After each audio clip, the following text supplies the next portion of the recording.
Hello and welcome back to Talk Time with Ebo. I am Emmanuel Ebo, and on this channel we discuss lifestyle, we discuss culture, we discuss politics, and we discuss issues that concern us as Africans and as Nigerians. So on today's episode, we're talking about something very important. I call it subservience, slavery, and mental servitude among Africans. It is a topic that is very important to me because when you look around today in Africa, many people still have this colonialism mentality where they do not believe in themselves and they sort of believe that being black is a disadvantage. But anyway, I'm not having this conversation alone. I will be joined in a few seconds by Mr. Chukwudi Okoh, an independent thinker who is also a Nigerian. So if that sounds like something you want to listen to, then you keep watching. Okay. Yes, finally. All right. Yeah, this does it. Thank you for joining me. Yeah, thank you too. I already introduced you as an independent thinker. Would you mind telling us a little bit more about yourself? Okay. My name is Chukwudi Okoh. Yeah. And you said independent thinker. That's what I am. That's who I am. Okay, no problem. Anyway, like I mentioned earlier, we are discussing subservience, slavery, and mental servitude among Africans. I believe it is something that you are conversant with based on things I've seen you post and talk about before. So I would start by asking you, what does slavery mean to you? Slavery. Slavery is could be defined as a condition where you are bound by some things that aren't supposed to keep you subjugated. You are not free to exercise your rights. You're not free to truly live a life. You're just controlled by a system. It is not true. That doesn't allow you to really achieve or live the life you're supposed to live. All right. So given the contemporary African society, would you say that we are under slavery? Yes, we are. Okay. But the thing is, for so many people, they wouldn't want to agree with this because within this scope of slavery that they are in, they believe they are not really enslaved or being enslaved. You get the thing is, every one of us in this world, it doesn't matter if you're black or white, is a slave to something. But for the black man, it is very, very prominent. And the black man has a long way to go if he wants to remove these shackles, these invisible shackles that has been placed around him. Many white people used to believe and maybe still believe that whiteness, that is skin color, has to do with maybe capacity, skills, intelligence, and all of that. Do you think or do you believe that skin color has anything to do with capacity, ability? Does whiteness confer any form of superiority to anyone? No, it doesn't. You see, this is one of the many lies that the white people told in order to subjugate the black man. Aside from the skin color, they also came up with several theories on how they are the master and we are the slaves. Yes.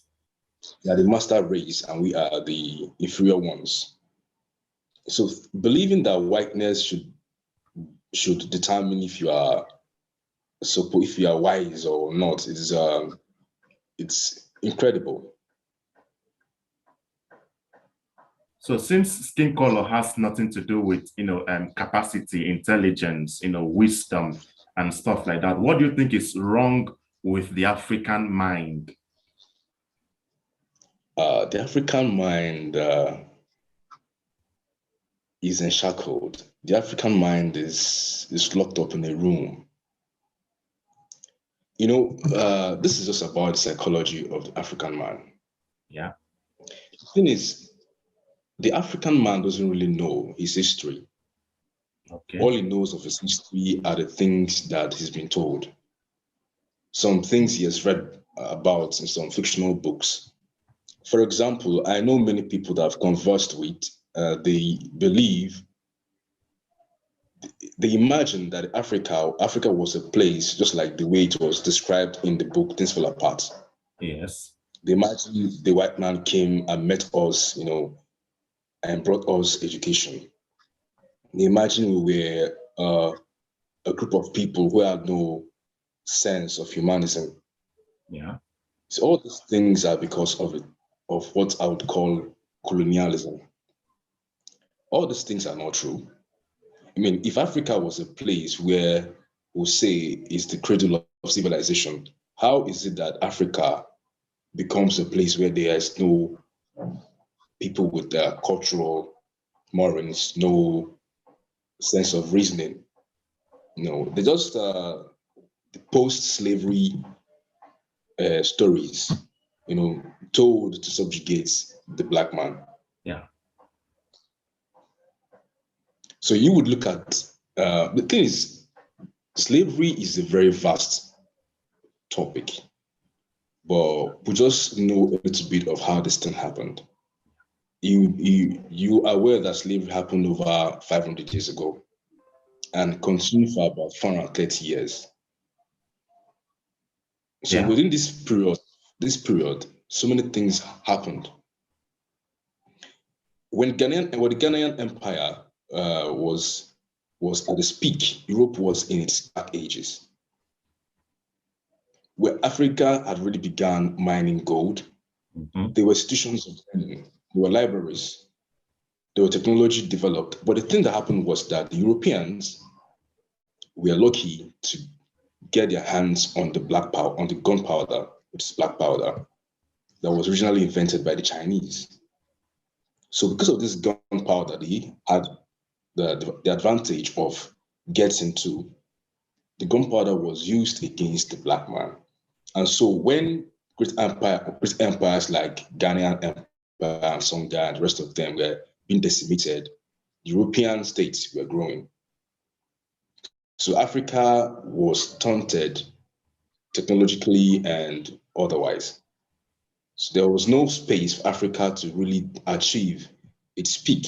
So Africa had to start from scratch again. But now, the thing is, they happen to be the ones to tell you where you are and what you are. And over time, Africans began to believe that they are who they say they are. When you don't have a history of where you are from, when you depend on somebody to tell you of your history, what do you have? You have nothing. It's not concrete. So in clear terms, you are saying that a lot of what is wrong with Africa today has to do with absence or not knowing our history, not knowing where we are coming from. Like Achebe Yes. would say that if you don't know where you're coming from, you can't even know where you're going to, stuff like that. So I would want to ask, apart from maybe before I get that, I would like to ask you, are you a religious person? Do you belong to any No, religion? I'm not a religious person. Okay, of course, I should know, but at some time, I would want to know, apart from religious and other socio-cultural practices, what are the other areas that this absence of history or not knowing our history has affected the black man? Aside from the history, religion took place as for broader understanding. I think every culture, every people have their anchors buried in their God. Mm-hmm. So, for one, if your God is labeled demonic and substituted for another God, then you've lost a great part of your history. For example, take the Bible for instance. If we should delete the God of Israelites from the Bible, there won't be any history of the Israelites. So when God is deleted from the African society, when the African man's God is deleted or gods, he has nothing so much of history any longer. he has almost nothing as regards history. And when he's told that you are not educated, you don't know this, you don't know that. The thing is, I find it very hilarious when people say they gain education, that the white man gave them education. What the white man gave you is his own Kind of education. not education. Yes. Africans were educated too. It's just that you never had the white man's knowledge. It's just different. So aside from history, God, culture, those things that really define a man got lost in the African society. Of course, there's some of them here that we see, but they're not really as powerful as they used to be because everybody is westernized. Yeah. We're communicating English, for example. We're not speaking Igbo. Yes. So our language is fading. Even our names are no longer. If I have a child today, they probably ask me, why don't you give the child a Christian name? And even the young ones who want to bear the native names that they hear that are of our own origin, they rather be a foreign name. So these things are beyond just history alone. It's like in almost every aspect of a man's life that we have been told things that are not ours. So we can't really stand. They're subjugated. And I think there is a sense in which many Africans seek white approval over everything. People don't get appreciated here until maybe they receive an international award or something. We see that play out clearly in almost every area. Maybe we talk of literature. When you argue with someone, of course, that argument shouldn't be anywhere between Achebe and Wole Soyinka. People bring up that if Achebe was good, he should have won a Nobel Prize. And then recently, we also saw the case of Burna Boy, who won a Grammy Award. How people came on social media to, mock others who they feel we are in competition with Burna Boy, stuff like that. And as if it is these are words that determine how successful one can be or can get. So what do you make of that kind of, seeking for white approval over everything? People don't believe anything. Even during the NSAS protest, it was reported that that the military shot at unarmed protesters. And then our local media here reported everything. People did not believe until the BBC and the CNN made a similar report before people believe that maybe, yes, the army shot these protesters. So what do you make of this idea of seeking for white approval over everything? You see, the white man, you must see that psychology is the real brain behind this problem. The psychology of the black man has been twisted in a way that the white man, he sees the white man as his elder brother. He sees the white man as a superior authority. The thing is, in so many aspects, apart from the arts, even in politics. So we don't really trust ourselves. We don't think we can do so well. So prefer the white man. But we should also understand that it is incredible that this white man that did so many things, that violently assaulted different people, happened to be the one who is presently telling you and deciding for you what is humane about you.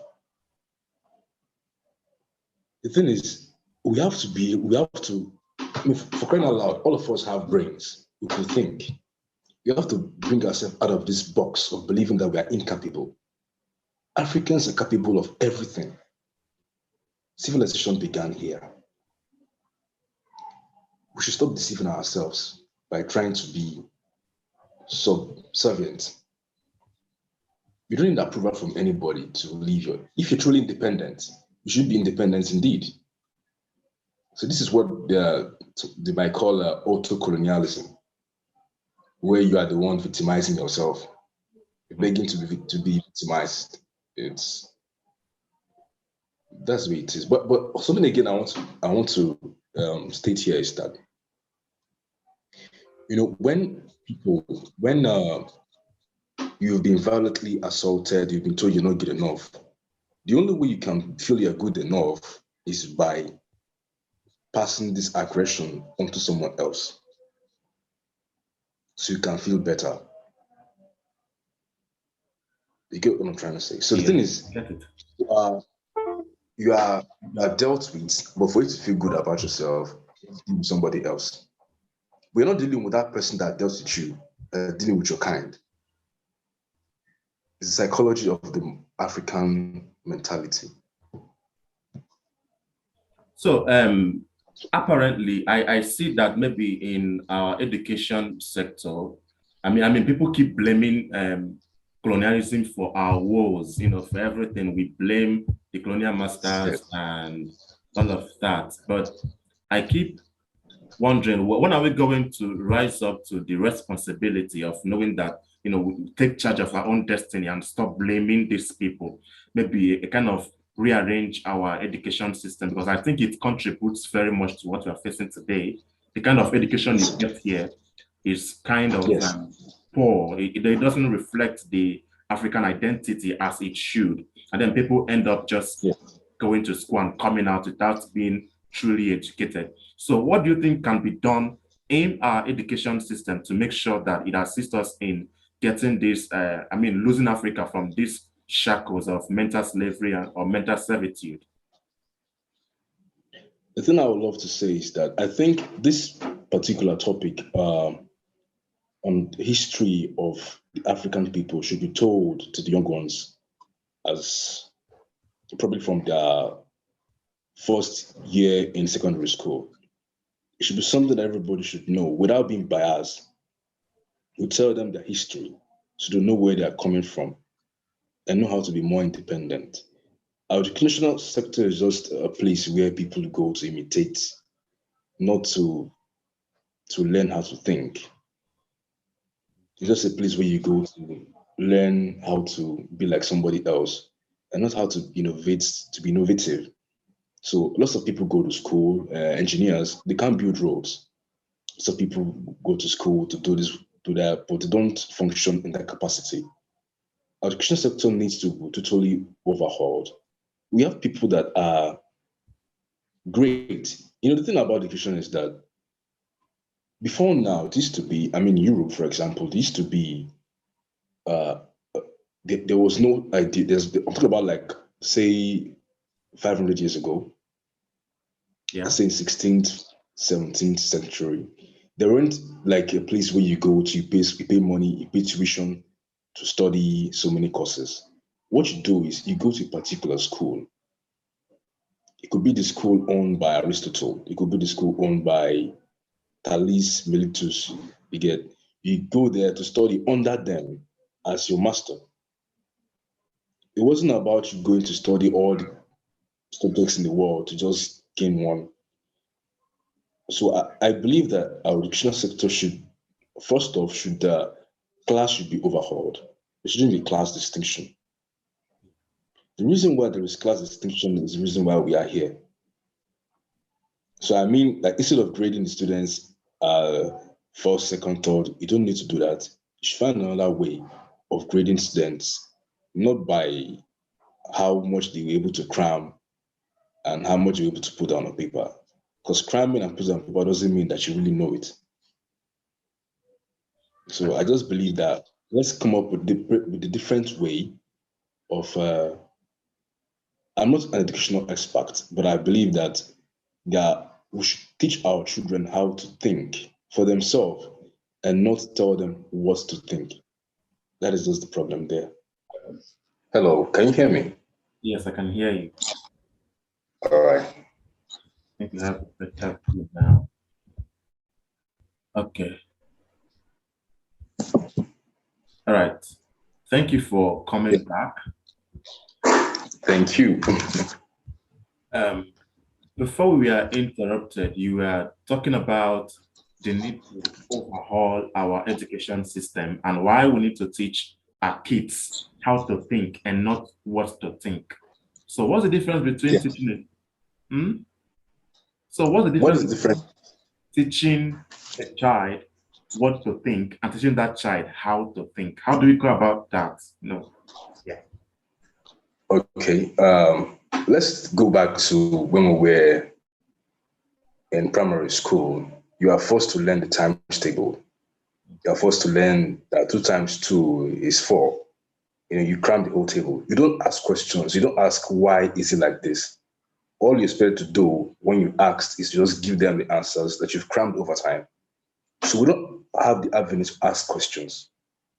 As a matter of fact, if you ask a question that they could not, that they feel is beyond your age, they wouldn't give an answer. They want to put you in a box. It doesn't allow you to truly be who you are. So when you're taught what to think, you eventually are controlled by a system that limits you.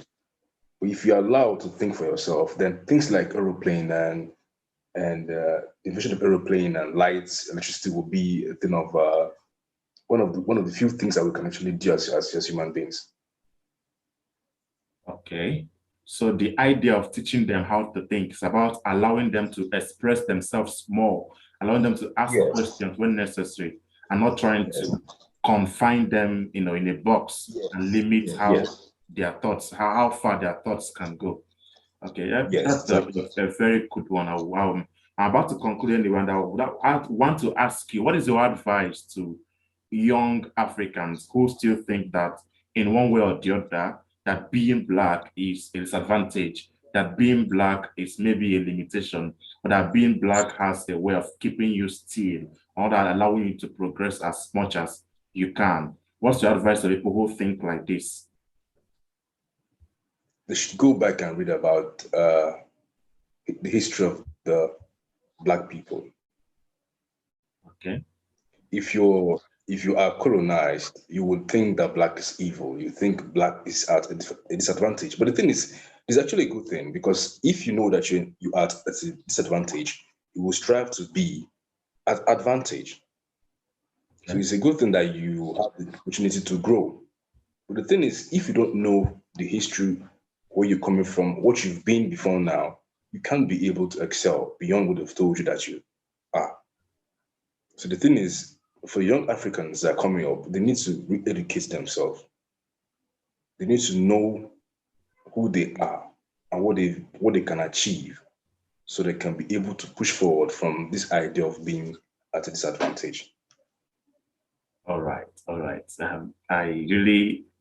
I am very happy that you joined me for this conversation, and I wouldn't want to extend it more than this. I will definitely be having you next time, and I want to believe that you will honor my invitation next time. Of course, I would.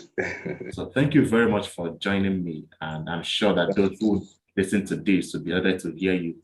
Thank you very much. All right, thank you very much. Bye. All right, those were very wonderful submissions from Mr. Chukwudi Okoh, and we highly appreciate him for joining us on this conversation today. Now, if you enjoyed watching this video, don't forget to like it, share, leave a comment below, and subscribe to this channel. Until you see my face next time, I am still Emmanuel Ebo.